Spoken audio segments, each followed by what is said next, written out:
Hello everyone, welcome back to my channel. तो आज के इस वीडियो में हम लोग करेंगे कवर BEVAE 181 एनवायरमेंटल स्टडीज़। तो इनफैक्ट ये जो कोड है इग्नू में कंपलसरी होता है बहुत सारे लोगों का। तो ये बहुत ही ज़्यादा इम्पॉर्टेंट है एग्ज़ाम पॉइंट ऑफ व्यू से, और आप लोगों का एग्ज़ाम 2-3 दिन बाद है, तो इसको अच्छे से आप लोगों को करना है। तो मैं इस वीडियो में आप लोगों को पूरा अच्छे से समझाऊंगी कि अगर उससे रिलेटेड कोई भी MCQ आता है तो आप कर पाओ। सिर्फ आप अगर MCQ देखते हो तो ज़रूरी नहीं है कि जब तक आप कंसेप्ट किसी वर्ड का नहीं समझोगे, अगर उससे रिलेटेड कोई और MCQ आ जाएगा तो फिर आप क्या करोगे। सिर्फ MCQ इस तरह से पढ़ लेना ये ज़रूरी नहीं है। इस सब्जेक्ट में बहुत सारे लोग फेल होते हैं, कम पार्ट होते हैं, फिर से उनको एग्ज़ाम देना पड़ता है, बहुत परेशान होते हैं कैसे करें। तो यही वजह होता है, सिर्फ MCQ पढ़ के चले जाते हैं और कुछ और उससे रिलेटेड घुमा कर क्वेश्चन कर दिया।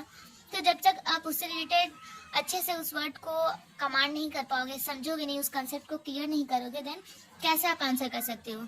तो फर्स्ट ऑफ ऑल थोड़ा सा ही टाइम निकाल कर, अगर आपके पास टाइम है तो अच्छे से किसी भी जो है उसके वर्ड को थोड़ा सा समरी में समझ लो।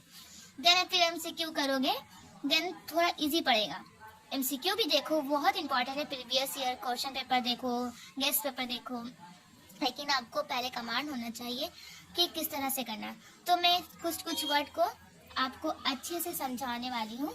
तो वीडियो अगर आपको पढ़ना है और मेरी पढ़ाई आपको पसंद आ रही हो, समझ आ रही हो, देन ही वीडियो के एंड तक बने रहिएगा। मैं पहले कुछ वर्ड को कंसेप्ट का क्लियर कराऊंगी, उसके बाद लास्ट में इम्पॉर्टेंट MCQ कराऊंगी लास्ट में। ओके, तो आइए वीडियो को शुरू करते हैं। उससे पहले एक छोटी सी रिक्वेस्ट है, अगर आपको थोड़ा सा भी दिल करे मेरा चैनल को सब्सक्राइब करने के लिए, और अगर मेरी वीडियो से आपको हेल्प होती हो तो कमेंट भी करके ज़रूर बताएं, मुझे बहुत अच्छा लगता है। चलिए अब वीडियो को शुरू करते हैं। तो यहाँ पर मैंने नोट्स बनाए हैं जो जो वर्ड आप लोगों को समझाना है। तो ये जो वर्ड साइड में देख रहे हैं, तो सिर्फ इसी वर्ड को मैं आपको बहुत इजी है थोड़ा समझा देना चाहती हूँ, ताकि अगर क्वेश्चन कुछ घुमा कर MCQ में पूछ लेते हैं तो फिर आपको कोई प्रॉब्लम ना हो। मैं अपने तरफ से पूरा कोशिश कर रही हूँ, बस उम्मीद रखती हूँ कि यहीं सबसे क्वेश्चन आए। बस इतना ही समझाना है, उसके बाद हम लोग लास्ट में MCQ भी करेंगे। तो चलिए शुरू करते हैं वीडियो को। फर्स्ट ऑफ ऑल क्या है इसमें, इन्वायरमेंट। इन्वायरमेंट क्या है, वो का ही नाम है एनवायरमेंटल स्टडीज। तो इस वर्ड को ही पहले अच्छे से समझते हैं। इन्वायरमेंट का मतलब होता है हमारे आसपास के नेचुरल और मैन मेड सराउंडिंग्स जिसमें हम जीते हैं। ठीक है, ये दो पार्ट्स के होते हैं, एक नेचुरल एनवायरनमेंट और दूसरा ह्यूमन मेड एनवायरनमेंट। नेचुरल में हम लोगों का एनिमल, पानी, पौधे, जानवर ये सब हो जाते हैं, और human made environment road, cities, factories, ये सारी चीज़ों को कहा जाता है इन्वायरमेंट।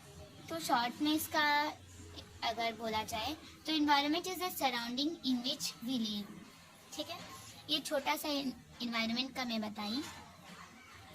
उसके बाद इसमें एक बायोटिक होते हैं इन्वायरमेंट में, एक दूसरा अबायोटिक। ये दो वर्ड बहुत ही इम्पोर्टेंट है। इसे MCQ में पूछ सकता है कि बायोटिक कुछ MCQ में कुछ 4 ऑप्शन आएगा, उसमें से पूछेगा कि इसमें से बायोटिक कौन सा है या फिर बायोटिक कौन सा नहीं है। इस तरह से दोनों बायोटिक का पूछ सकता है। तो बायोटिक मतलब होता है जो जीवित चीज़ है, जैसे प्लांट्स हुए, एनिमल्स हुए, ह्यूमन्स हुए, माइक्रोब्स हुए, ये सारी चीज़ जीवित है, मतलब बायोटिक है।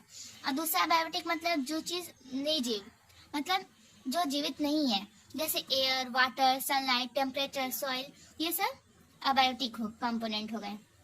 तो इस तरह से आपको पूछ सकते हैं MCQ में। अगर आपको ये दोनों का कंसेप्ट क्लियर होगा, देन अगर कुछ भी पूछे, जब जानोगे कि क्या चीज़ है, तो कुछ भी ऐसा MCQ में आएगा तो कर पाओगे ना। तो मेरा यही समझाने का मकसद है। ठीक है, अब हम लोग समझते हैं इकोसिस्टम। इकोसिस्टम क्या है, तो इकोसिस्टम का मतलब होता है नेचर का एक सिस्टम जहाँ लिविंग, जीवित, और नॉन लिविंग, अजीवित चीज़ें एक साथ मिलकर काम करती हैं। ठीक है, मतलब नॉन लिविंग और लिविंग, मतलब बायोटिक और बायोटिक सब मिलकर रहते हैं, और ये दोनों क्या है एक साथ मिलकर काम करती है। जैसे कि एग्जाम्पल के तौर पर एक जंगल फॉरेस्ट क्या है, इकोसिस्टम है। लिविंग थिंग पेड़ पौधे जानवर कीड़े मकोड़े सब वहाँ पर रहते हैं। और फिर नॉन लिविंग थिंग क्या है, मिट्टी पानी हवा धूप, ये दोनों चीज मिलकर ही काम करते हैं, तभी ना एक पेड़ पौधा पूरा उगता है बनता है। तो ये सब क्या है एक दूसरे पर डिपेंड करते हैं, इसे इंटरेक्शन को इकोसिस्टम कहते हैं हम लोग। शॉर्ट में इसका देखें तो ecosystem is where plants animals and environment work together. ठीक है, ये भी दो टाइप्स का होता है, एक नेचुरल इकोसिस्टम, एक आर्टिफिशियल इकोसिस्टम। नेचुरल इकोसिस्टम में आ जाएगा हमारा जैसे फॉरेस्ट हुआ, ओशियन रिवर, ये सब हम लोगों का नेचुरल इकोसिस्टम है। और दूसरा आर्टिफिशियल इकोसिस्टम जैसे गार्डन, एक्वेरियम, फार्म, ये सब आर्टिफिशियल इकोसिस्टम है। तो इस तरह से एमसीक्यू में आपसे पूछ सकता है कि नेचुरल इकोसिस्टम कौन सा है कौन सा नहीं है, आर्टिफिशियल इकोसिस्टम कौन सा है, इस तरह से एमसीक्यू में आएगा तो आपको टिक आउट करना पड़ेगा। ठीक है, तो ये सभी समझ में जब आएगा आपको तो एमसीक्यू में कुछ भी नाम देगा तो आप समझ जाओगे ना कि नेचुरल इकोसिस्टम क्या होता है। तो अपने कॉमन सेंस से आप कर सकते हो आंसर जब आपको मालूम होगा तो। ठीक है, अब है हम लोगों का प्रोड्यूसर। तो प्रोड्यूसर क्या होता है, प्रोड्यूसर का मतलब होता है वो लिविंग ऑर्गेनिज्म जो अपना खाना खुद बनाते हैं। ठीक है, जैसे प्लांट्स हुए, अलगी हुए, जैसे झील या पानी में जो मिलने वाले हरे तरह के होते हैं ना, झील या पानी में हरा तरह का लगा होता है उसमें, तो ये सब जो है अपने खाना खुद बनाते हैं। कैसे बनाते हैं, ये फोटोसिंथेसिस के प्रोसेस से खुद का फूड बनाते हैं और फूड चेन का फर्स्ट लेवल होते हैं। इसमें आ सकता है, ये भी पूछ सकता है कि प्लांट्स के कौन से प्रोसेस से खाना बनाते हैं, तो यहाँ पर एक वर्ड आपको और मिला ना, फोटोसिंथेसिस से खाना बनाते हैं। ठीक है, ये पूछ लेगा कि कौन से मतलब प्रोड्यूसर कौन होते हैं, एमसीक्यू में कुछ दे देगा, उसमें से रहेगा प्लांट्स आपका, तो बोलेगा कि अलगी रहेगा, इसमें से प्रोड्यूसर कौन है तो आपको करना होगा। तो ये रहा प्रोड्यूसर का, इसे शॉर्ट में एक बार समझे तो producer are green plants that make food और फॉर देमसेल्व्स एंड अदर्स। मतलब प्रोड्यूसर वो होते हैं जो खुद के लिए खाना बनाते हैं और दूसरों के लिए खाना बनाते हैं। जैसे जो पेड़ पौधे होते हैं वो अपने लिए तो खाना बनाते हैं फोटोसिंथेसिस के अमल से, उसके बाद वो खाना जो बनाते हैं, जो उसमें फल उगता है, जो अनाज आती है उसमें, तो वो हम लोग खाते हैं। तो इस तरह से वो खुद के लिए बनाते हैं और दूसरों के लिए बनाते हैं। ये सभी एनिमल्स के लिए बेसिक फूड सोर्स होते हैं। ठीक है, अब हम लोगों का क्या है, कंज्यूमर्स। ठीक है, प्रोड्यूसर हो गया, अब कंज्यूमर्स। कंज्यूमर्स वो ऑर्गेनिज्म होते हैं जो अपना खाना खुद नहीं बना सकते। ठीक है, ये दूसरे लिविंग ऑर्गेनिज्म को खाकर जीते हैं। जैसे कि consumers are organism that eat other plants और एनिमल्स फॉर फूड। ये भी 3 तरह का होता है, कंज्यूमर्स 3 टाइप्स के होते हैं। इसमें एमसीक्यू ऐसे आ सकता है कि कंज्यूमर कितने तरह के होते हैं, तो 4, 5, 6, 7, 3 दिया रहेगा, तो उसमें से आपको क्या सेलेक्ट करना होगा, 3 सेलेक्ट करना होगा। जैसे एक हार्बीवोरस, कार्निवोरस, ओमनिवोरस, इस तरह के 3 कंज्यूमर्स होते हैं। तो हार्बीवोरस जो सिर्फ पौधे खाते हैं जैसे कि काउ, डियर, और कार्निवोरस जो सिर्फ जानवर खाते हैं जैसे लॉयन, टाइगर, और ओमनिवोरस जो पौधे और जानवर दोनों को खाते हैं जैसे कि ह्यूमन, बियर। तो इस तरह से आपको पूछ सकते हैं एमसीक्यू में कि हार्बीवोरस कौन होते हैं। क्वेश्चन एमसीक्यू में दे देगा, उसमें से लॉयन, काउ, ह्यूमन, इस तरह से देगा। तो आपको पता जब होगा कि हार्बीवोरस क्या होता है, यदि ना आप काउ में टिक कर पाओगे तो यहाँ से ये क्वेश्चन आ सकते हैं। ठीक है, तो कंज्यूमर्स आर एनिमल्स और humans that depend on other for food. ये फूड चेन का 2nd या 3rd लेवल होते हैं। ठीक है, प्रोड्यूसर पहला लेवल एंड कंज्यूमर 2nd या 3rd लेवल। अब हम लोग का आता है डिकम्पोजर्स। ठीक है, डिकम्पोजर्स वो ऑर्गेनिज्म होते हैं जो मरे हुए पेड़ पौधों और जानवरों को तोड़कर मिट्टी में मिला देते हैं। ठीक है, जैसे एग्जाम्पल के तौर पर बैक्टीरिया, फंगी, जैसे कि मशरूम्स। ये भी क्वेश्चन में आ सकता है कि डिकम्पोजर्स कौन से हैं, उस बताओ, आपको आइडेंटिफाई करना होगा। इसमें से बहुत सारा रहेगा और एक तो आपका मशरूम रहेगा, चाहे फंगी या बैक्टीरिया और भी। तो आपको जब मालूम होगा ये सब का एग्जाम्पल, देन आप चाहे बैक्टीरिया है, फंगी है, मशरूम्स आए, तो आप टिक कर पाओगे। फिर बैक्टीरिया, फंगी, मशरूम तीनों देगा, फिर एक तो अलग कुछ गलत दे देगा, तो आपको उसमें से बोलेगा कि इसमें से कौन से एक डिकम्पोजर्स नहीं है। देन आप टिक कर पाओगे कि ये नहीं है, 3 तो मालूम रहेगा कि यही डिकम्पोजर है, तो जो एक तो गलत रहेगा उसमें कर पाओगे कि हाँ ये डिकम्पोजर नहीं है। तो ये सब डेड बॉडीज को डिकम्पोजर क्या करते हैं, मतलब सड़ा करके न्यूट्रिएंट्स सॉइल में वापस मिलाते हैं, जैसे पेड़ पौधों को फूड मिलता है। ठीक है, ये लोग क्या करते हैं, जो भी डेड बॉडी या फिर जो जानवर मर जाते हैं ये सबको सड़ा करके क्या करते हैं, वापस से न्यूट्रिएंट्स सॉइल में क्या करते हैं, मिला देते हैं। तो इस तरह से पेड़ पौधों को क्या होता है, फूड मिलता है। Decomposers are clean nature by breaking dead things into soil. ठीक है, ये नेचर के क्लीनर्स होते हैं और फूड चेन का लास्ट लेवल होते हैं। यहाँ पर ये भी क्वेश्चन आ सकता है कि नेचर का क्लीनर कौन होते हैं, तो तब ये भी आपका क्लियर हो गया कौन होते हैं, डिकम्पोजर्स होते हैं। डिकम्पोजर्स में अगर कोई स्पेसिफिक चीज को पूछेगा, जैसे मशरूम्स पूछा, फंगी पूछा, बैक्टीरिया पूछा, तो ये सब नेचर के क्लीनर होते हैं। ठीक है, और ये डिकम्पोजर का जो लेवल होता है ये सबसे लास्ट लेवल होता है। प्रोड्यूसर फर्स्ट, कंज्यूमर सेकंड और डिकम्पोजर सबसे लास्ट। एंड अब क्या है हमारा मेजर इकोसिस्टम्स में टाइप्स। टेरिस्ट्रियल क्या होता है, टेरिस्ट्रियल का मतलब होता है जमीन से संबंधित या जो लैंड या ड्राई लैंड पर रहता है जो भी चीज, मतलब terrestrial means related to land. Example terrestrial animals, terrestrial plants, terrestrial ecosystem. Animals कौन से होते हैं, जो जमीन पर रहते हैं, जैसे लॉयन, एलिफेंट, डॉग। और प्लांट्स जो जमीन पर रहते हैं, नीम, ट्री, रोज प्लांट, मतलब जो जमीन पर उगते हैं। और इकोसिस्टम मतलब जो जैसे फॉरेस्ट, डिजर्ट्स, ग्रास, माउंटेन, यानी जो सिर्फ जमीन पर होते हैं, उसे हम लोग टेरेस्ट्रियल कहते हैं। टेरेस्ट्रियल मीन्स लिविंग और happening on land, not in water और एयर। अब हम लोग का आता है एक्वाटिक। एक्वाटिक का मतलब होता है पानी से संबंधित या जो पानी में रहता है। ठीक है, जो भी चीज पानी में रहता है उसको हम लोग एक्वाटिक कहते हैं। Aquatic means related to water. इसके examples aquatic animals, aquatic plants, aquatic ecosystem. मतलब पानी में जो भी प्लांट्स होते हैं, एनिमल्स होते हैं, जो भी इकोसिस्टम होता है, ये सबको हम लोग एक्वाटिक कहते हैं।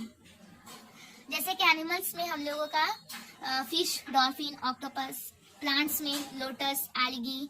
और aquatic ecosystem river, ocean, lake, pond etcetera. इस तरह से भी एमसीक्यू में क्वेश्चन आपका आ सकता है। एक्वाटिक मीन्स लिविंग और फाउंड इन वाटर। ठीक है, अब हम लोग का फूड चेन। अब पढ़ेंगे हम लोग फूड चेन। फूड चेन क्या है, ठीक है। तो फूड चेन एक सिस्टम है जिसमें एक लिविंग ऑर्गेनिज्म दूसरे को खाता है और एनर्जी एक से दूसरे तक ट्रांसफर होती है। ठीक है, सिंपल डिफिनेशन देखते हैं। अ food chain shows how each living thing gets its food and how energy flows from one organism to another. जैसे एग्जांपल देखते हैं, ग्रास जो है, ग्रास को रैबिट खाता है, रैबिट को ग्रास को रैबिट खाता है और रैबिट को स्नेक खाता है और स्नेक को ईगल खाता है। तो ये है हम लोगों का फूड चेन। ग्रास क्या है, grass is producer and rabbit is consumer. Rabbit is consumer, कौन सा कंज्यूमर है वो, हार्बीवोरस। क्योंकि रैबिट सिर्फ मतलब ग्रास मतलब क्या खाता है, सिर्फ ट्रीज को ही खाता है। और स्नेक इज कंज्यूमर, स्नेक भी कंज्यूमर है लेकिन वो कार्निवोरस है क्योंकि ये वो सिर्फ एनिमल ही खाता है। ठीक है, और eagle is top predator. Eagle क्या है, टॉप प्रीडेटर। क्वेश्चन में ये भी आ सकते हैं टॉप प्रीडेटर कौन होते हैं। ठीक है, food chain is the path of food from plants to big animals. हर फूड चेन प्लांट से स्टार्ट होती है और एक टॉप कंज्यूमर पर एंड होती है। ठीक है, अब हम लोग देखेंगे पिरामिड ऑफ एनर्जी। ये क्या है, पिरामिड ऑफ एनर्जी एक डायग्राम होता है जो फूड चेन में एनर्जी के फ्लो को दिखाता है, कैसे एनर्जी एक लेवल से दूसरे लेवल तक जाती है। ठीक है, simple definition, pyramid of energy shows how energy flows from one trophic level to another in a food chain.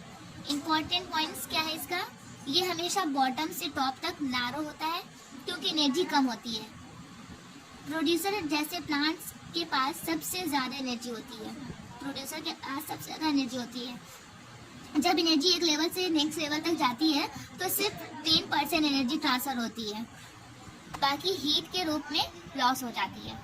तो जैसे प्रोड्यूसर जो होते हैं प्लांट्स, वो 100% एनर्जी रखते हैं। उसके बाद जो प्राइमरी कंज्यूमर्स होते हैं जैसे हार्बीवोरस 10%, उसके बाद सेकेंडरी कंज्यूमर्स कार्निवोरस 1%, और जो फिर लास्ट होते हैं टॉप प्रेडेटर्स यानी टेरिटरी कंज्यूमर्स, वो 0.1% रखते हैं।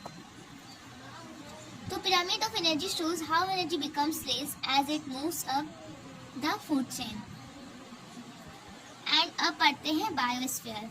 बायोस्फीयर क्या है? बायोस्फीयर का मतलब होता है अर्थ का वो हिस्सा जहाँ लाइफ जीवन पॉसिबल है, जहाँ plants, animals, humans and micro organism रहते हैं। जैसे biosphere is a part of earth where life exists. इसमें क्या क्या इंक्लूड है? लैंड मतलब lithosphere, water hydrosphere and air atmosphere. इन तीनों में मिलकर जहाँ लिविंग ऑर्गेनिज्म रहते हैं उसे हम लोग कहते हैं biosphere. Biosphere is a life supporting zone of earth where living being exists. ये पूरे अर्थ का लिविंग जोन है बायोस्फीयर। अब पढ़ते हैं शेल्फर्ड्स लॉ। शेल्फर्ड्स लॉ क्या है? शेल्फर्ड्स लॉ को हम लॉ ऑफ टॉलरेंस भी कहते हैं। जैसे आपको एमसीक्यू में भी आ सकता है शेल्फर्ड्स लॉ को और कौन से नाम से जानते हैं हम लोग, तो इसको हम लोग लॉ ऑफ टॉलरेंस के नाम से भी जानते हैं। ये लॉ बताता है कि किसी भी ऑर्गेनिज्म का सर्वाइवल और ग्रोथ उन इन्वायरमेंट कंडीशन के रेंज पर डिपेंड करता है, जैसे टेम्परेचर, वाटर, लाइट एक्सेट्रा। मतलब ये लॉ मतलब क्या बताता है, जैसे हम इंसान या फिर हर जगह की मौसम के एतबार से उस पर वहाँ का टेम्परेचर से, वाटर से, लाइट से, इन्वायरमेंट से ही हिसाब से लोग बच्चे में क्या होते हैं चेंजेस होती है, वो ग्रो करता है तो ये और सर्वाइव करता है। तो ये चीज़ बहुत ही ज़्यादा क्या होती है, मेन काम अहम होती है। इसका इम्पोर्टेंट क्या है, हर ऑर्गेनिज्म के पास एक मिनिमम, मैक्सिमम और ऑप्टिमम लेवल होता है हर फैक्टर के लिए। अगर कोई कंडीशन ज़्यादा या कम हो जाए तो ऑर्गेनिज्म क्या होता है, नहीं जी पाता है। ये लॉ इकोलॉजी, इन्वायरमेंट और हैबिटेट सिलेक्शन समझाने में हेल्पफुल है। जैसे एग्जांपल, एक फिश सिर्फ 10 डिग्री सेल्सियस से 30 डिग्री सेल्सियस के टेम्परेचर में जी सकती है।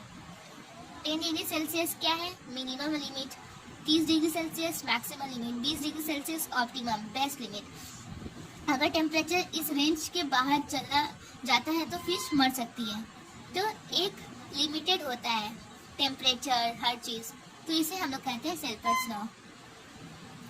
अब हम लोग जानेंगे, जैसे यहाँ पर ये जो देखिए सस्टेनेबल डेवलपमेंट बर्डलैंड रिपोर्ट 1987, ये भी इम्पोर्टेंट है, पूछ सकता है एमसीक्यू में। सस्टेनेबल डेवलपमेंट कौन से रिपोर्ट के थ्रू हुआ था, कौन से ईयर में हुआ था, तो बर्डलैंड रिपोर्ट 1987। फिर ये भी पूछ सकता है बर्डलैंड रिपोर्ट जो है कौन से फील्ड से बिलोंग करता है, किस लिए हुआ था, तो सस्टेनेबल डेवलपमेंट से। एंड यूएन अर्थ समिट कब हुआ था, किसके लिए हुआ था, रियो डी जेनेरियो 1992 में। ये सब इम्पोर्टेंट है, आपको याद रखना है। अब नेचुरल रिसोर्सेज के बारे में पढ़ेंगे हम लोग। तो नेचुरल रिसोर्सेज में सबसे पहले क्या है, लैंड रिसोर्सेज। तो लैंड रिसोर्सेज का मतलब है ज़मीन का वो हिस्सा जो इंसान अपनी ज़रूरत के लिए यूज़ करता है, जैसे खेती, घर, जंगल, सड़क, इंडस्ट्रीज एक्सेट्रा। ये सब हम लोग का लैंड रिसोर्सेज है।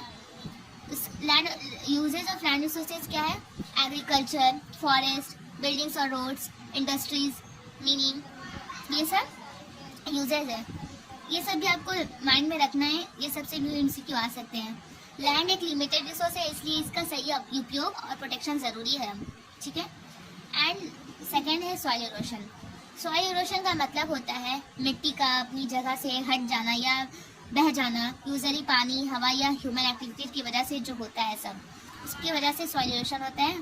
तो सॉइल इरोशन को बचाने के लिए बहुत सारे चीज़ का काम किया जाता है। तो सॉइल इरोशन का काउजेस क्या है, क्यों ऐसा होता है, हेवी रेनफॉल होता है उस वजह से, स्ट्रॉन्ग विंड से, डिफॉरेस्टेशन से मतलब जंगल काटने से, ओवर गेजिंग यानी जानवरों का ज़्यादा चढ़ने से, farming on slopes without protection, तो जो सॉल्यूशन का जो काउजेस अभी बताएं, ये भी एमसीक्यू में आ सकता है कि सॉल्यूशन का क्या काउजेस है, ठीक है। प्रॉब्लम क्या है, टॉप सॉइल सबसे फर्टाइल होती है। टॉप सॉइल जो होती है वो सबसे फर्टाइल होती है। जब ये हट जाती है तो प्लांट्स ग्रो नहीं कर पाते और लैंड बैरन हो जाती है, ठीक है। एमसीक्यू में ये पूछ सकते हैं कौन से सॉइल सबसे फर्टाइल होती है, तो टॉप सॉइल सबसे फर्टाइल होती है। सॉल्यूशन क्या है इसका, पेड़ लगाना मतलब एफोरेस्टेशन करना, terrace farming, wax planting, proper land use planning, ठीक है। इसमें ये भी पूछ सकता है क्या इसका सॉल्यूशन क्या है। जैसे आप लोगों को ये सब वर्ड मालूम रहेगा, afforestation, terrace farming, grass planting, then ही आप एमसीक्यू कर पाओगे। उसके बाद हम लोगों का सॉइल कंजर्वेशन। सॉइल कंजर्वेशन का मतलब है मिट्टी को बचाना और उसकी क्वालिटी को बनाए रखना ताकि फ्यूचर में भी उसका यूज हो सके, ठीक है। मेथड ऑफ सॉइल कंजर्वेशन, इसको भी माइंड में रखना है सबके वर्ड को, क्या मेथड है सॉइल कंजर्वेशन का। Afforestation, terrace farming, contour ploughing, crop rotation, building check dams, ठीक है।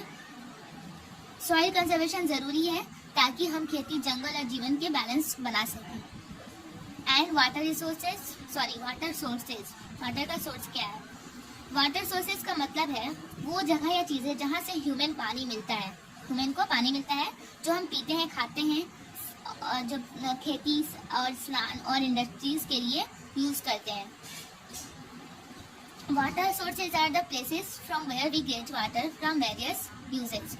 Types of water sources, surface water, ठीक है, जैसे रिवर, लेक्स, पॉन्ड्स, स्ट्रीम्स, और ग्राउंड वाटर जैसे wells, tube, hand pumps, rain water जैसे बारिश का पानी, natural and can be collected by rain water harvesting, glacier and ice का पानी, हिमालय स्नो जो होता है जो मेल्ट होकर नदियों में आते हैं।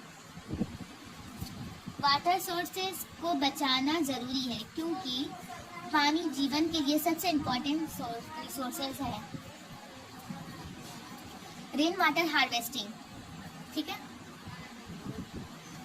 अगर वीडियो आप लोगों को नहीं समझ में आ रही है या फिर बहुत स्लो लग रहा है पढ़ा रही हूँ तो आप 2x करके वीडियो को जल्दी देख के ख़त्म करें।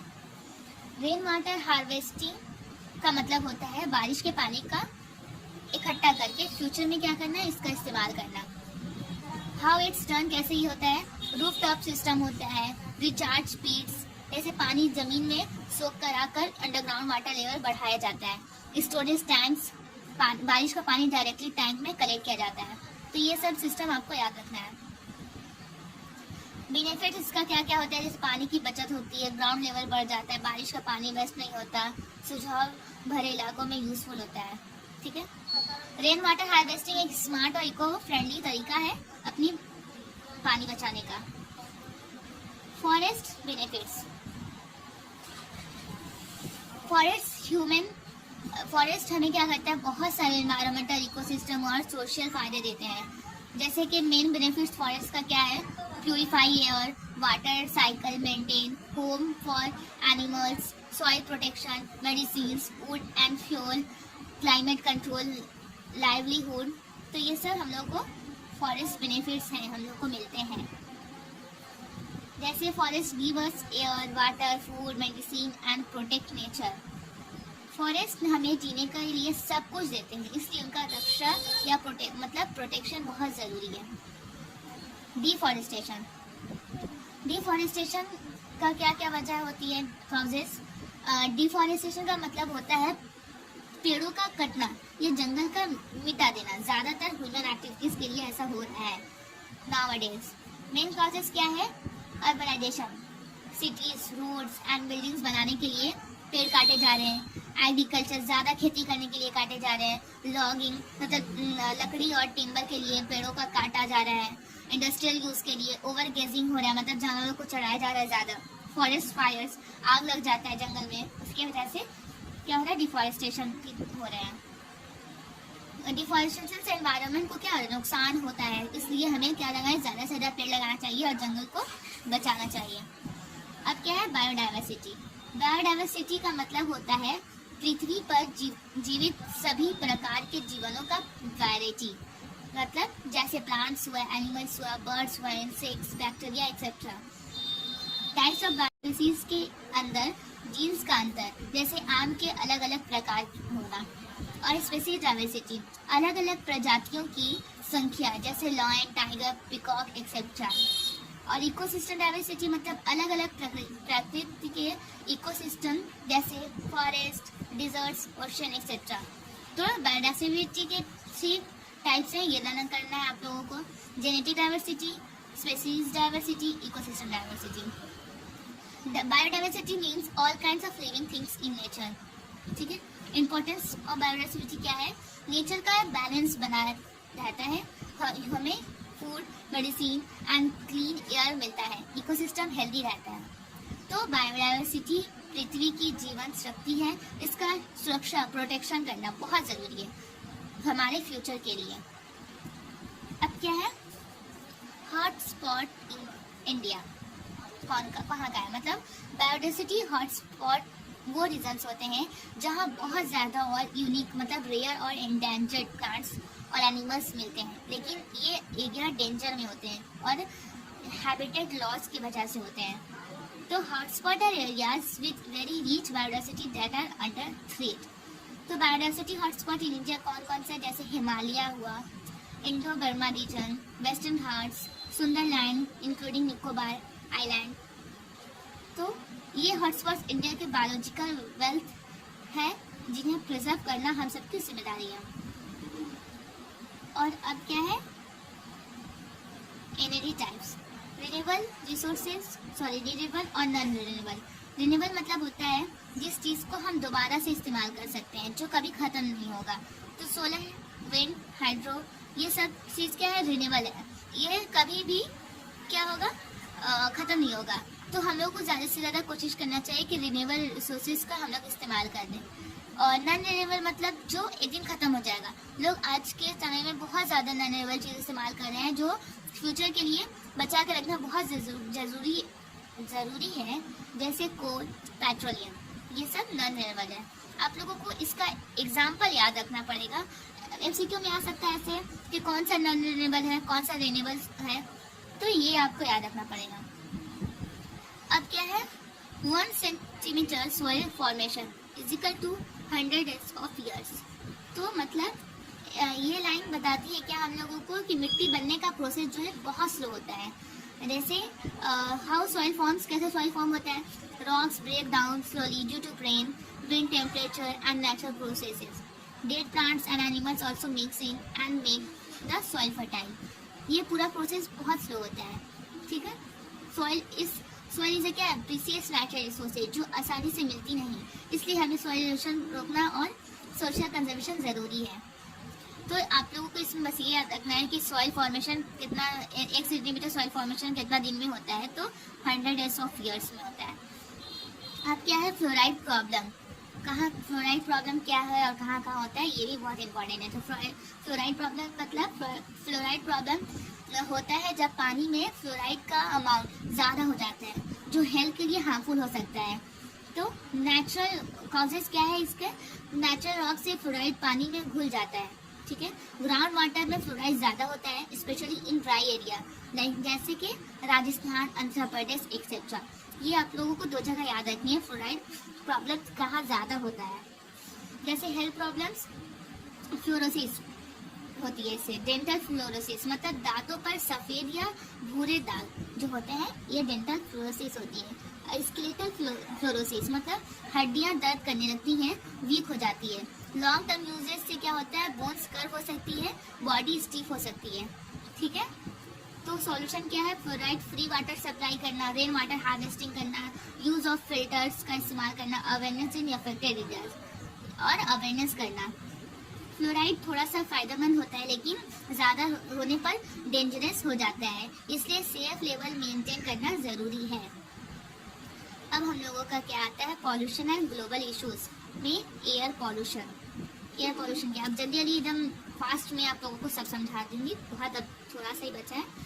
एयर पॉल्यूशन का मतलब है हवा का गंदा हो जाना, हार्मफुल गैसेज, डस्ट, स्मोक और केमिकल्स की वजह से। Causes of air pollution: vehicles, smoke, factory emissions, burning of fossil fuels, burning of crop waste, cigarette smoke, burning garbage and plastics, ये सब आपको याद रखना है। Harmful gases involve, air pollution में कौन कौन से गैसेज इन्वॉल्व होते हैं ये बहुत इंपॉर्टेंट है, आप याद रखिएगा। जैसे carbon monoxide, sulphur dioxide SO2, nitrogen oxide NOx, particulate matter, ये सब क्या करते हैं इन्वॉल्व होते हैं एयर पॉल्यूशन में। और इस पर हेल्थ का क्या असर पड़ता है, कौन कौन से बीमारी ऐसे होते हैं ये भी आपको याद रखना है। जैसे ब्रीथिंग प्रॉब्लम्स, अस्थमा का, कफ का, और आई and skin irritation, lung diseases and heart problems, reduces life expectancy. ठीक है, इसका सॉल्यूशन क्या है, plant more trees, use public transport, avoid burning waste, use clean fuel, particulate matter, ये सब क्या करते हैं इन्वॉल्व होते हैं एयर पॉल्यूशन में। और इस पर हेल्थ का क्या असर पड़ता है, कौन कौन से बीमारी ऐसे होते हैं ये भी आपको याद रखना है। जैसे ब्रीथिंग प्रॉब्लम्स, अस्थमा का, कफ का, और आई and skin irritation, lung diseases and heart problems, reduces life expectancy. ठीक है, इसका सॉल्यूशन क्या है, plant more trees, use public transport, avoid burning waste, use clean fuels like CNG electricity, follow pollution laws. Air pollution is a major environmental problem and everyone must take steps to reduce it for a healthy life. ठीक है, अब हम लोग पढ़ते हैं water pollution. तो water pollution का मतलब है पानी का गंदा हो जाना, हार्मफुल केमिकल्स, वेस्ट और जर्म्स की वजह से।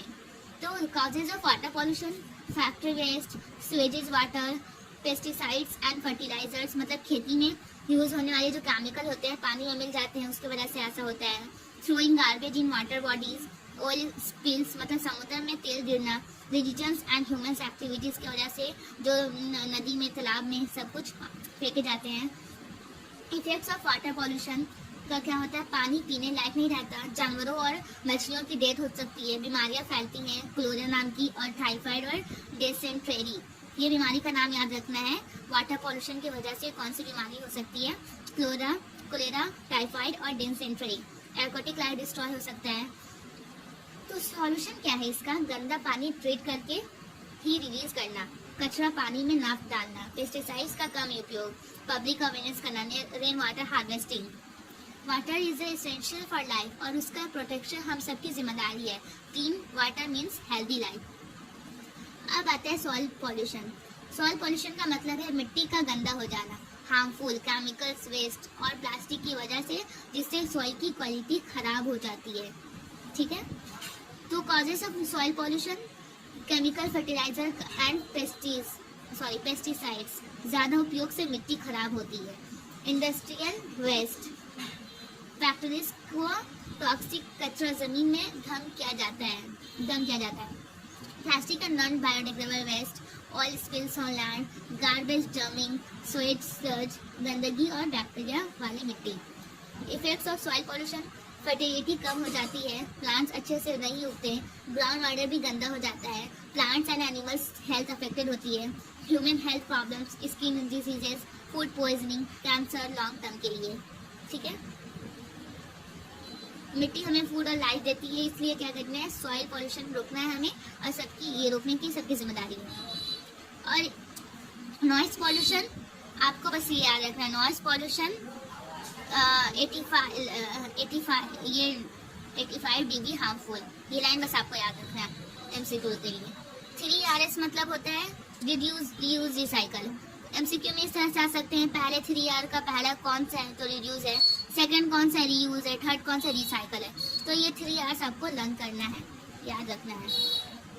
ठीक है, तो ये 3Rs मतलब है 3 इम्पॉर्टेंट स्टेप जो हम वेस्ट कम करने के और एनवायरनमेंट बचाने के लिए फॉलो करते हैं। पहले है रिड्यूस, कम करना, मतलब कम चीज़ें खरीदना और कम वेस्ट बनाना। प्लास्टिक बैग की जगह क्या करना, क्लॉथ बैग यूज़ करना। रीयूज मतलब दोबारा इस्तेमाल करना, और रिसाइकल मतलब नए रूप में बदलना उसको। पुरानी चीज़ें जैसे पेपर, प्लास्टिक, ग्लास को फैक्ट्री में ले जाके नए प्रोडक्ट्स बनाना, जैसे ओल्ड न्यूज़पेपर से नए पेपर्स प्रोडक्ट्स बनाना। ये 3। अब क्या है, solid waste management. Solid waste management का मतलब है घर, ऑफिस, स्कूल, इंडस्ट्रीज एक्सेट्रा से निकालने वाले कचरे वेस्ट को सही तरीके से कलेक्ट, ट्रीट और डिस्पोज करना ताकि पॉल्यूशन ना हो। ठीक है। Types of solid waste, household waste, industrial waste और commercial waste, biomedical waste, construction waste. Steps in solid waste management, इसमें क्या करना है आप, ठीक है, जैसे कलेक्शन, डस्टबिन से वेस्ट कलेक्ट करना, सिग्रीगेशन, ये वर्ड आपको लर्न करना है, सिग्रीगेशन इंपॉर्टेंट है इसमें, ड्राई एंड वेट वेस्ट अलग करना, जैसे हम लोग करते हैं ना, सिग्रेशन करते हैं, सूखा कचरा अलग रखते हैं, गीला कचरा अलग रखते हैं। फिर ट्रांसपोर्टेशन, वेस्ट को ट्रीटमेंट सेंटर तक ले जाना, treatment, recycle, compose, incinerate, disposal, बचा हुआ वेस्ट को सेफली डंप करना। मेथड्स क्या क्या है इसका, रिसाइकल करना, कंपोस्ट बनाना, ऑर्गेनिक वेस्ट से, वेस्ट को अलग अलग डस्टबिन में डालना, public awareness and government policies करना। अब है क्या, ग्लोबल वार्मिंग, नहीं सॉरी, इसके बाद है ओजोन डिप्लेशन। ठीक है, ओजोन डिप्लेशन मतलब होता है कि जो हम लोगों का 7 लेयर है आसमान में, जो जमीन को मतलब कवर करके रखा है 7 लेयर्स। तो फर्स्ट हम लोगों का ट्रोपोस्फेयर, देन है स्ट्रेटोस्फेयर। तो जो स्ट्रेटोस्फेयर है वो उसमें एक ओजोन है, ओजोन लेयर है, जो ज़मीन में आने वाले बहुत सारे जो रेज होते हैं आसमान से आते हैं वो ज़मीन तक आने से रोकते हैं। तो अभी जो सबको ये वो ग्लोबल वार्मिंग हो रहा है, इसकी वजह से बहुत सारे वो जो ओजोन लेयर है उसमें मतलब छेदा हो रहा है। उसकी वजह से उस लेयर से हमारे ज़मीन पर वो खतरनाक जो रेज हैं ज़मीन पर आ जा रहे हैं। तो वो पूछ रहा है कि ओजोन डिप्लेशन किस वजह से हो रहा है। तो CFC की वजह से हो रहा है, मतलब ये कहाँ से निकलते हैं, फ्रीज और एसी गैसेस से निकलते हैं, ये ग्लोबल वार्मिंग की वजह से हो रहा है। तो कौन से रे जो रहते हैं ओजोन लेयर से आ रहे हैं, जो ओजोन लेयर प्रोटेक्ट करता है, ये पूछो। तो UV रेज जो होता है वो ऐसा आ रहा है, तो इसको प्रोटेक्ट करने के लिए हम लोग ग्लोबल वार्मिंग को कम करना होगा। और ग्लोबल वार्मिंग क्या है, ग्लोबल वार्मिंग का मतलब है पृथ्वी का टेम्परेचर धीरे धीरे बढ़ना, मोस्टली इंसानी एक्टिविटीज़ की वजह से। जैसे मेन कॉज क्या है, burning of fossil fuels, industrial pollution, deforestation, waste management, livestock farming. Greenhouses gas क्या है, ये बहुत इंपॉर्टेंट है, इसको आपको लर्न करना है। MCQ में मस्ट आ सकता है। ग्रीन हाउसेज गैसेज कौन कौन से है, जैसे carbon dioxide CO2, methane CH4, nitrous oxide N2O और वाटर वेपर, ये सब क्या है, ग्रीन हाउसेज गैस है। Effects of global warming, global warming की वजह से क्या होता है, टेम्परेचर इंक्रीज होता है, glacier melt, sea level rise, heat waves drop, extreme weather, floods, storms, threat to animals and biodiversity. ठीक है, इसका सॉल्यूशन बहुत सारा है, plant more trees, use clean energy, solar wind energy इस्तेमाल करना, reduce use of fossil fuels, follow 3 Rs मतलब reduce, reuse, recycle, use public transport.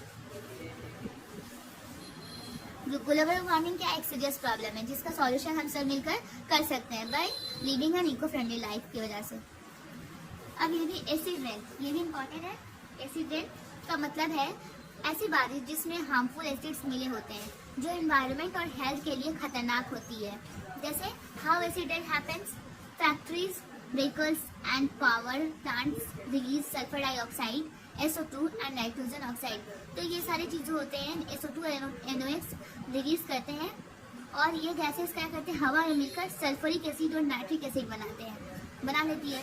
और जब ये एसिड बारिश के पानी में मिल जाते हैं तो वो एसिड रेन बन जाती है। ठीक है, तो ये MCQ में आ सकता है कि एसिड रेन किस वजह से होता है, तो सल्फर और नाइट्रोजन ऑक्साइड। और ये भी आ सकता है कि फैक्ट्री व्हीकल्स ये सबसे कौन से खतरनाक गैसेस निकलते हैं, तो सल्फर डाइऑक्साइड और नाइट्रोजन ऑक्साइड। ये एसिड रेन कैसे क्या इफेक्ट करता है, पेड़ पौधे खत्म हो जाते हैं, बिल्डिंग्स और मोन्यूमेंट्स में नुकसान होता है, जैसे ताजमहल में पीलापन पड़ना, सॉइल की फर्टिलिटी कम हो जाती है, स्किन, आइज और लंग्स का प्रॉब्लम्स, रिवर्स लेक्स में फिश मर जाती है। सॉल्यूशन क्या है, pollution control in factories, use of clean fuels, plant more trees, use public transport and reduce vehicle problems. Acid rain is a dangerous result of air pollution, जिसे हम clean energy और ravines से रोक सकते हैं। And अब क्या है, only 3% of earth's water is fresh water. ये लाइन इंपॉर्टेंट आपको याद रखना है।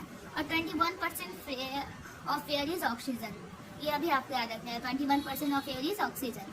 And compost is equal to organic waste fertiliser, ये आपको याद रखना है, ठीक है। तो compost is equal to organic waste fertiliser, इसको भी समझ लेते हैं। कंपोज एक नेचुरल फर्टिलाइजर खाद है जो ऑर्गेनिक वेस्ट जैसे किचन वेस्ट, लीव्स, वेजिटेबल्स से बनाया जाता है। जैसे मटेरियल यूज इन कंपोस्ट क्या क्या यूज होता है, fruit and vegetable peels, dry leaves and grass, use tea leaves and coffee grounds, left over food without oil, paper, cardboard, not plastic product, ठीक है। How compose is made, process क्या है, organic waste को एक पिट या compost bin में collect करो। इस वेस्ट को कुछ दिन तक रहने दो। एयर प्लस मॉइस्चर के साथ बैक्टीरिया एंड अर्थवॉर्म्स हेल्प करते हैं वेस्ट को खाद में बदलने में। तो यहाँ पर ये भी क्वेश्चन आ सकता है, कौन से चीज़ जो होते हैं खाद में बदलने में हेल्प करते हैं, तो बैक्टीरिया और अर्थवॉर्म्स हेल्प करते हैं, ठीक है। 30 से 45 दिन के अंदर क्या होगा, डार्क सॉइल लाइक कंपोस्ट बन जाता है। अब हम लास्ट वाली चैप्टर हम लोग की यही है ना, लॉज, एथिक्स एंड कंजर्वेशन। मतलब लॉ बनाना क्या है, अपने एनवायरनमेंट को प्रोटेक्ट करने के लिए कौन कौन से लॉ बनाए गए हैं, क्या क्या करना है, ये सब इसमें हम लोग पढ़ेंगे। यहाँ से भी बहुत क्वेश्चन आते हैं। एथिक्स का मतलब क्या होता है, सही और गलत के बीच के भेद समझना और अच्छे तरीके से जीवन जीने के नियम। मतलब यहाँ पर ये है कि कंजर्वेशन,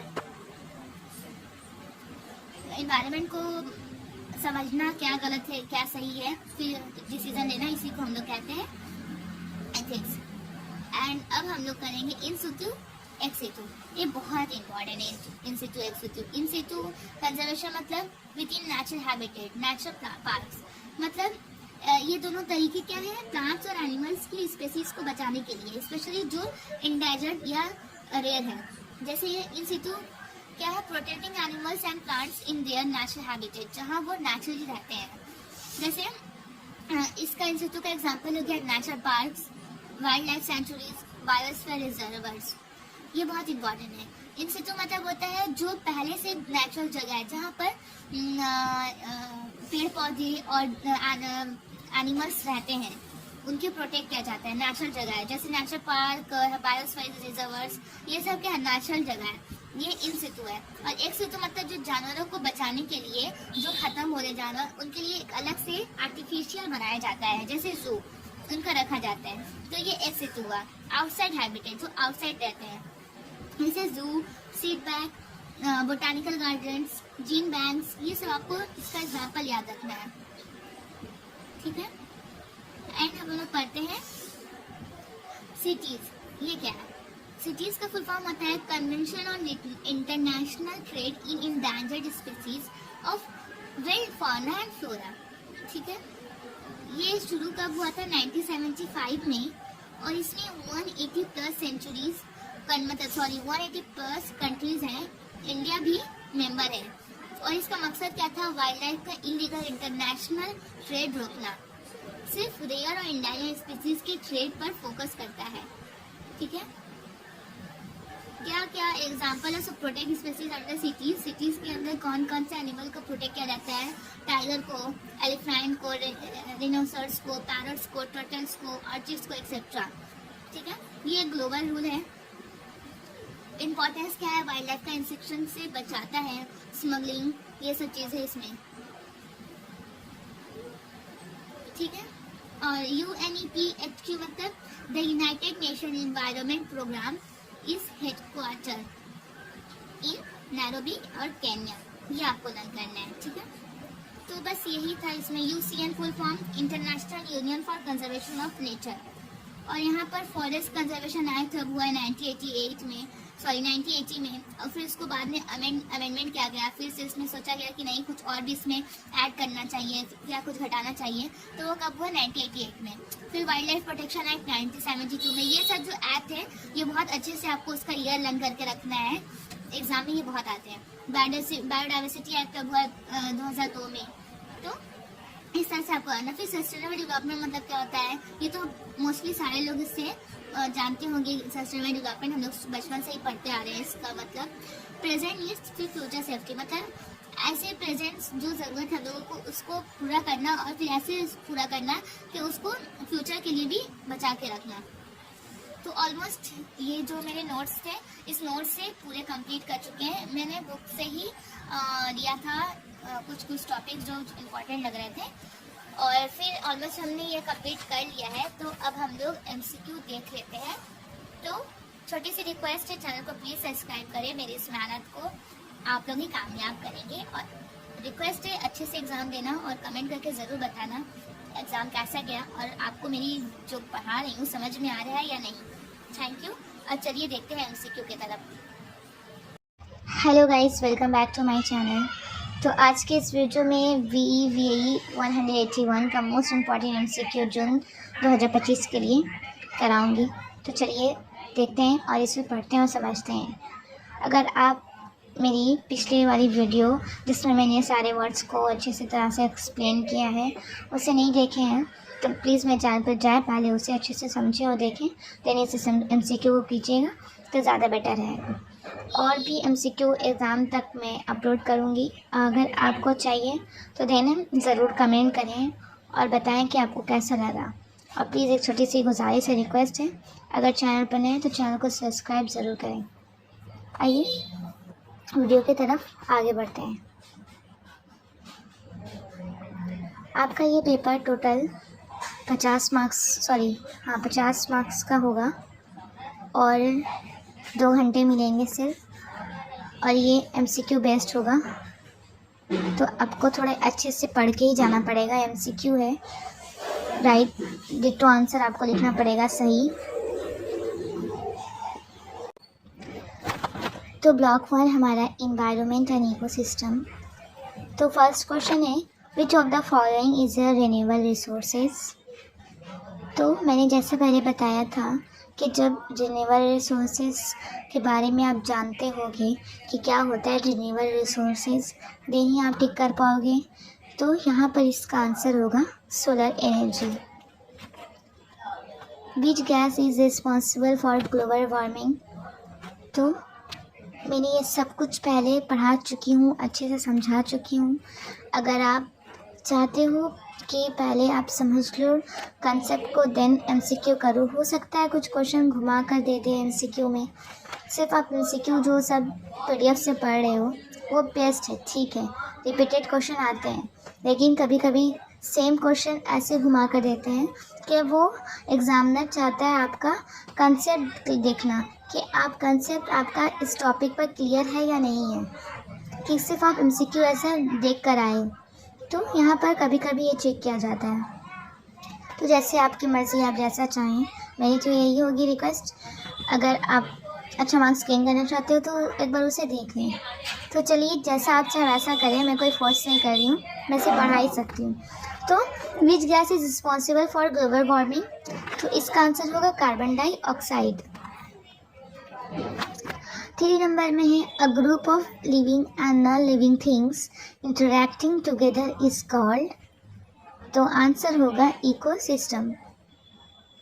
4 नंबर में, अब the bottom level of the food chain is occupied by.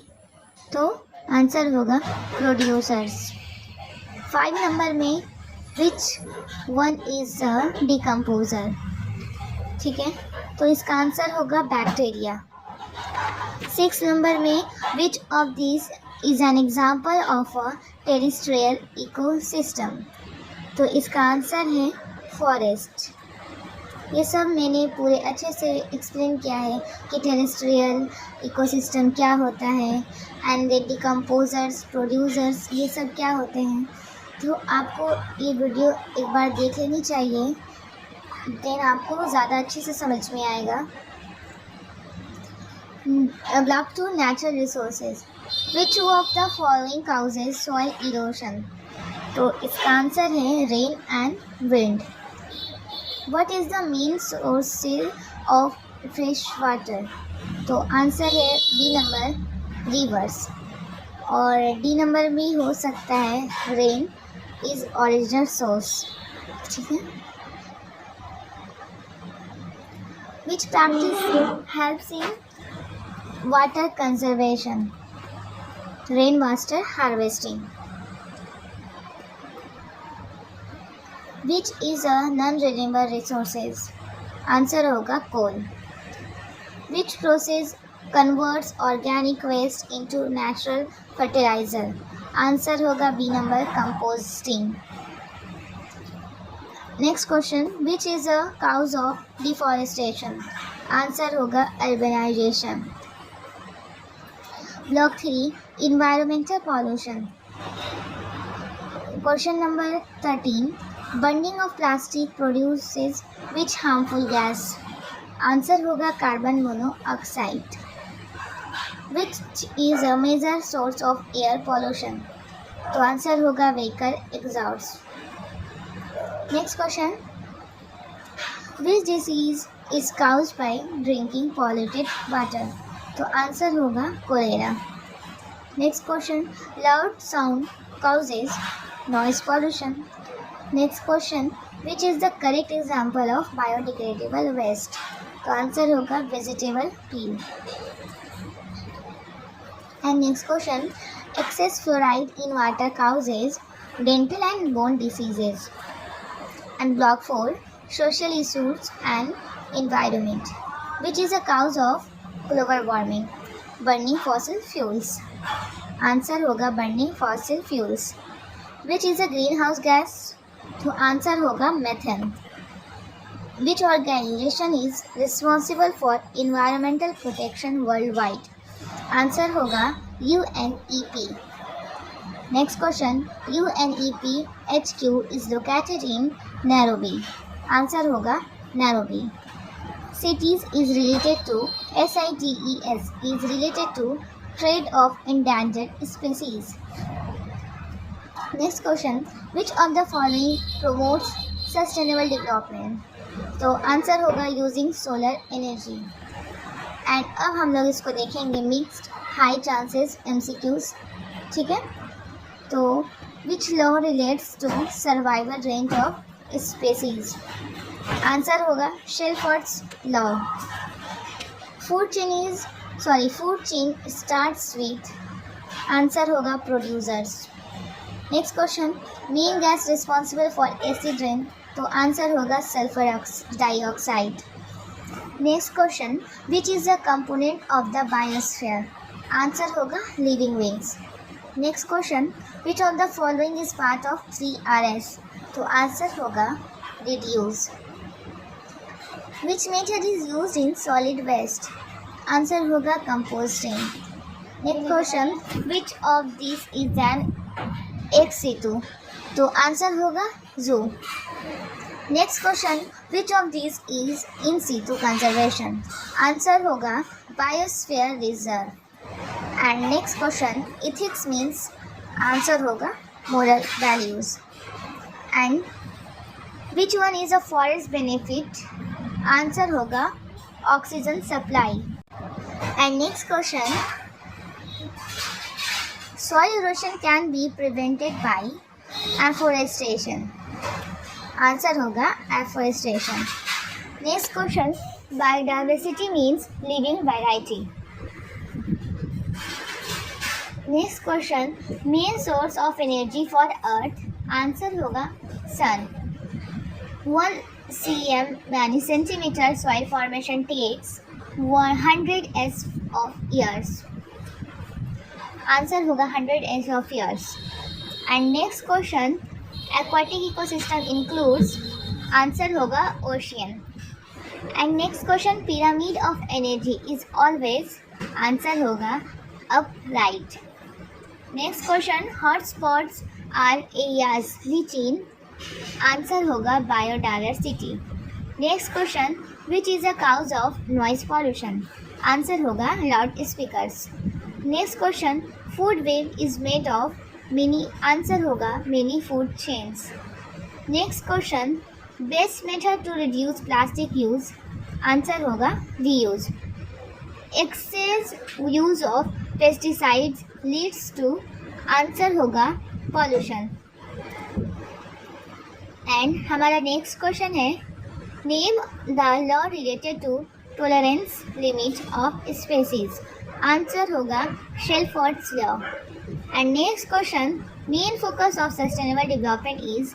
Answer होगा future and present both. And next question है हमारा, विच इज़ अ बायोडिग्रेडेबल वेस्ट। तो हमारा आंसर होगा banana peel. Next question, compost is made from. तो answer होगा organic waste. Next question, UNEP was form in. तो answer होगा 1972। तो फ्रेंड्स, ये थी हमारी VEVE 181 की MCQ एंड इसका पूरा वीडियो जो मैंने टॉपिक वाइज अच्छे से एक्सप्लेन किया। तो अगर आपको वीडियो सच में हेल्पफुल है, पसंद आई है, आप इससे अच्छे से फ़ायदा उठा पा रहे हो, तो प्लीज़ छोटी सी रिक्वेस्ट है, चैनल को सब्सक्राइब ज़रूर करना और अपने फ्रेंड्स को भी शेयर कर दो ताकि वो भी इससे हेल्प ले सकें। और अगर आपको थोड़ा सा भी लगता है कि मैं आप लोगों के लिए मेहनत कर रही हूँ तो प्लीज़ छोटा सा कमेंट भी कर देना। Thank you. अब मिलते हैं नेक्स्ट वीडियो में, और जो सा भी डाउट हो इजीली फ्रीली आप कमेंट करके पूछ लेना। मैं कोशिश करूँगी तुरंत रिप्लाई करने की।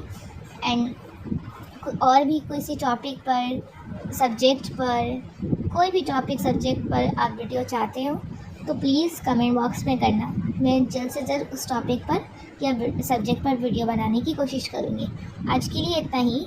Bye bye. Thank you so much.